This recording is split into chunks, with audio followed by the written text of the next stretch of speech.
بسم اللہ الرحمن الرحیم۔ جنگ جمل اسلامی تاریخ کی وہ پہلی لڑائی تھی جس میں مسلمانوں نے اپنے ہی مسلمان بھائیوں کے خلاف پہلی بار تلوار بلند کی۔ حضرت عمر فاروق رضی اللہ تعالیٰ عنہ کے بعد یہ فتنے کا دروازہ کھل گیا اور امت مسلمہ ایک بڑی آزمائش میں مبتلا ہو گئی، جس نے ایک طرف نبی صلی اللہ علیہ وسلم کی زوجہ اور دوسری طرف اہل بیت رسول تھے۔ دراصل عربی زبان میں نر اونٹ کو جمل کہتے ہیں، اور حضرت علی رضی اللہ عنہ کے خلاف اس جنگ میں ام المومنین حضرت عائشہ رضی اللہ تعالیٰ عنہا جب میدان جنگ میں آئیں تو عسکر نامی ایک اونٹ پر سوار تھیں، اس لیے اس جنگ کو جنگ جمل کہا جاتا ہے۔ اس جنگ کا پس منظر کچھ یوں تھا کہ جب حضرت عثمان غنی رضی اللہ تعالیٰ عنہ خلیفۃ المسلمین مقرر ہوئے تو آپ نے اپنے چچا زاد بھائی مروان بن حکم کو حکومت کے اعلیٰ عہدوں پر فائز کر دیا۔ مروان ایک بدبخت اور سازشی شخص تھا، لہذا اس نے اپنی سازشوں سے بڑے بڑے کبار صحابہ جو حضرت عمر رضی اللہ تعالیٰ عنہ کے دور سے گورنری کے عہدوں پر فائز تھے انہیں معزول کر دیا۔ لہذا کچھ ہی عرصوں میں کوفہ اور بصرہ جیسے صوبوں میں بدعنوانی پھیل گئی اور لوگ حضرت عثمان کے متعلق بدگمان ہو گئے۔ وہیں بصرہ اور کوفہ کے لوگ حضرت طلحہ اور زبیر رضی اللہ تعالیٰ عنہ کی رہنمائی میں حضرت عثمان کو خلافت سے معزول کرنے کا ارادہ کر لیا۔ صوبائی سازشوں کے ذریعے مصر سے بھی ہزاروں لوگ حج کے بہانے مدینے کے لیے نکل گئے، کیونکہ مدینہ اس وقت اسلامی خلافت کا دارالخلیفہ تھا۔ ان علاقوں سے آنے والے تمام لوگوں نے حضرت عثمان کے خلاف مدینے میں بغاوت کر دی اور سورج برپا ہو گیا۔ ان کا مطالبہ یہ تھا کہ حضرت عثمان نے بنو امیہ کے جن شریر لوگوں کو مصر و شام کا گورنر بنایا ہے انہیں دستبردار کر دیں اور ان کی جگہ حضرت ابو بکر رضی اللہ تعالیٰ عنہ کے بیٹے محمد بن ابو بکر کو مصر کا گورنر مقرر کر دیا جائے، ورنہ یہ بغاوت طول پکڑ جائے گی۔ لہذا حضرت عثمان نے حضرت علی اور صحابہ کرام کے مشورے سے ان باغیوں کے مطالبات قبول کر لیے۔ اگلے دن مدینہ ان فدائیوں سے خالی ہو گیا اور قافلہ مصر کو نکل گیا، لیکن مروان کی سازش سے ایک جعلی خط ایلچی کے ذریعے مصر کے گورنر کو بھیجا گیا، جس میں یہ لکھا تھا کہ وہ قافلہ جیسے ہی مصر پہنچے محمد بن ابو بکر سمیت انہیں قتل کر دیا جائے۔ ہوا یہ کہ اس ایلچی کو راستے میں ہی مصر واپس لوٹنے والے باغیوں نے پکڑ لیا اور خط پڑھ کر برہم ہوئے۔ تمام باغی مدینہ واپس لوٹے۔ حضرت عثمان غنی رضی اللہ تعالیٰ عنہ کو وہ دکھایا جس میں آپ کی انگوٹھی کی مہر بھی لگی ہوئی تھی۔ حضرت عثمان نے جب اپنی انگلی دیکھی تو انگوٹھی غائب تھی، لہٰذا انہیں علم ہو گیا کہ یہ ایک جال سازی ہے تاکہ باغیوں کو خلیفہ کے خلاف بدگمان کیا جائے۔ حضرت عثمان نے قسم اٹھائی کہ یہ فرمان ان کا نہیں ہے، یہ خط صرف ایک سازش ہے، لیکن محمد بن ابی بکر نہیں مانے اور باغیوں نے طوفان کھڑا کر دیا۔ انہوں نے یہ مطالبہ کیا کہ حضرت علی رضی اللہ تعالیٰ عنہ کو خلیفہ مقرر کیا جائے اور حضرت عثمان کو قتل کیا جائے۔ حضرت علی نے اس سے انکار کیا۔ باغیوں نے مسجد نبوی کا محاصرہ کر لیا۔ یہ محاصرہ کئی دنوں تک چلا۔ آخرکار ایک دن ان لوگوں نے دروازہ توڑ دیا اور مسجد میں داخل ہو کر حضرت عثمان کو شہید کر دیا۔ اب باغیوں نے حضرت علی سے مطالبہ کیا کہ وہ خلیفہ بن جائیں، لیکن آپ نے انکار کر دیا، مگر مدینہ کے لوگوں نے اصرار کیا اور صحابہ نے بھی حضرت علی کو یہی مشورہ دیا کہ اس وقت حالات کے پیش نظر حضرت علی کا خلیفہ بن جانا ہی مناسب ہوگا، پھر بعد میں ان قاتلین عثمان کو سزا دے دی جائے گی۔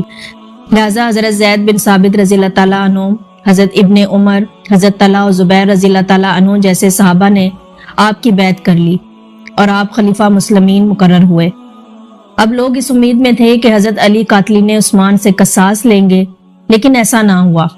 حضرت علی نے اس میں تاخیر کی کیونکہ یہ باغی لوگ اب بھی مدینہ میں موجود تھے اور آپ چاروں طرف سے ان باغیوں سے گھرے تھے، لہذا لوگ آپ کے خلاف بدگمان ہو گئے۔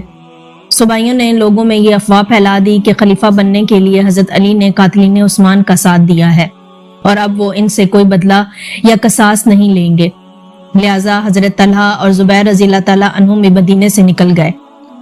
دوسری طرف حضرت معاویہ شام سے حضرت علی کو خطوط پر خطوط لکھنے لگے کہ آپ جلد از جلد قاتلین عثمان کا حساب کریں، ورنہ وہ شام میں بغاوت کر دیں گے اور اسلامی حکومت دو حصوں میں بٹ جائے گی۔ حضرت علی کے خلافت کے چوتھے مہینے حضرت طلحہ اور زبیر بصرہ پہنچے اور لوگوں کو خطبوں میں بتایا کہ وہ حضرت علی کی بیعت توڑ رہے ہیں، کیونکہ انہوں نے خوف کی وجہ سے یہ بیعت کی تھی۔ لہٰذا انہوں نے ام المومنین حضرت عائشہ رضی اللہ تعالیٰ عنہا سے درخواست کی کہ وہ حضرت علی کے خلاف ان کا ساتھ دیں، کیونکہ مسلمانوں کے نزدیک حضرت ام المومنین کی شخصیت نہایت ہی قابل احترام تھی۔ لہٰذا حضرت عائشہ، حضرت طلحہ اور زبیر رضی اللہ تعالیٰ عنہ نے بصرہ میں حضرت علی کے خلاف جنگ کا اعلان کر دیا اور قاتلین عثمان سے بدلہ لینے کا مطالبہ کیا۔ عبداللہ ابن عامر بن قریظ اور یالی بن امیہ نے 400 اونٹ اور 1,00,000 درہم پیش کیے، جس سے ایک بڑی فوج تیار ہو گئی، جس میں 3,000 سے بھی زائد سپاہی جمع ہو گئے۔ ان کی تعداد اہل بصرہ اور اہل مکہ سے تھی۔ سن 36 ہجری جمادی الاخر میں یہ لشکر بصرہ روانہ ہوا۔ جب حضرت علی کو خبر ملی تو آپ نے حضرت عائشہ کو بے شمار خطوط لکھے، جس میں آپ نے انہیں تلقین کیا کہ آپ اس عمل سے جماعت المسلمین کو ایک بڑی مصیبت میں ڈال رہی ہیں۔ لیکن حضرت عائشہ اور طلحہ و زبیر رضی اللہ تعالیٰ عنہ اس جنگ پر آمادہ رہے، لہذا حضرت علی مدینہ سے شیعان علی، حضرت عمار ابن یاسر، مالک اشتر، امام حسن و حسین علیہ السلام کے ساتھ دفاع کے لیے بصرہ کی سرحدوں کی طرف روانہ ہوئے۔ مسند احمد کی ایک حدیث کے مطابق قیس روایت کرتے ہیں کہ جب سیدہ عائشہ مدینہ سے بصرہ جاتے ہوئے بنی عامر کی نہروں تک پہنچی تو کتے بھونکنے لگے۔ انہوں نے کہا کہ یہ کون سی جگہ ہے؟ تو لوگوں نے کہا کہ یہ حوض کے پانی کا مقام ہے۔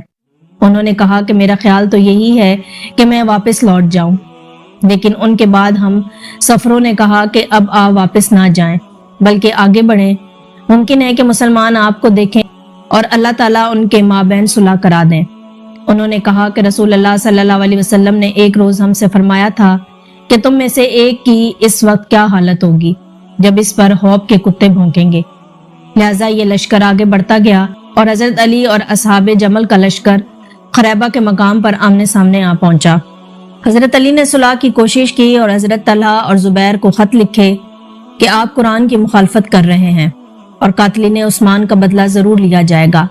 آپ ان باغیوں کا ساتھ دے کر مسلمان میں تفرقہ نہ پھیلائیں۔ مگر جنگ کی آگ بھڑک اٹھی اور دونوں لشکر کا ٹکراؤ ہو گیا۔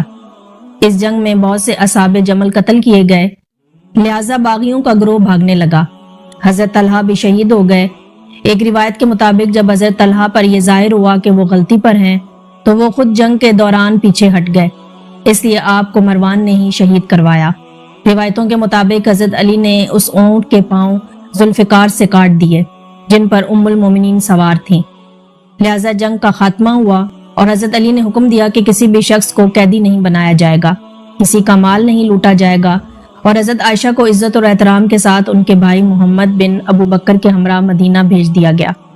بعد میں جب اہل بصرہ نے حضرت عائشہ رضی اللہ تعالیٰ عنہا کو وہ خطوط دکھائے جس میں انہوں نے لوگوں کو حضرت علی کے خلاف بھڑکایا اور قاتلین عثمان سے بدلہ لینے کے لیے اکسایا تھا، تو حضرت عائشہ نے انکار کر دیا۔ وہ خط انہوں نے کبھی لکھے ہی نہیں تھے بلکہ یہ باغیوں کی سازش تھی۔ تب ام المومنین پر یہ راز افشاں ہوا کہ وہ شدید غلطی پر تھیں۔ احادیث کے مطابق بعد میں حضرت عائشہ جب بھی جنگ جمل کو یاد کرتی تو روتی تھیں اور کہا کرتی تھیں کہ ہائے افسوس، مجھ سے یہ بدعت سرزد ہو گئی کہ میں حضرت علی کے خلاف نکلی۔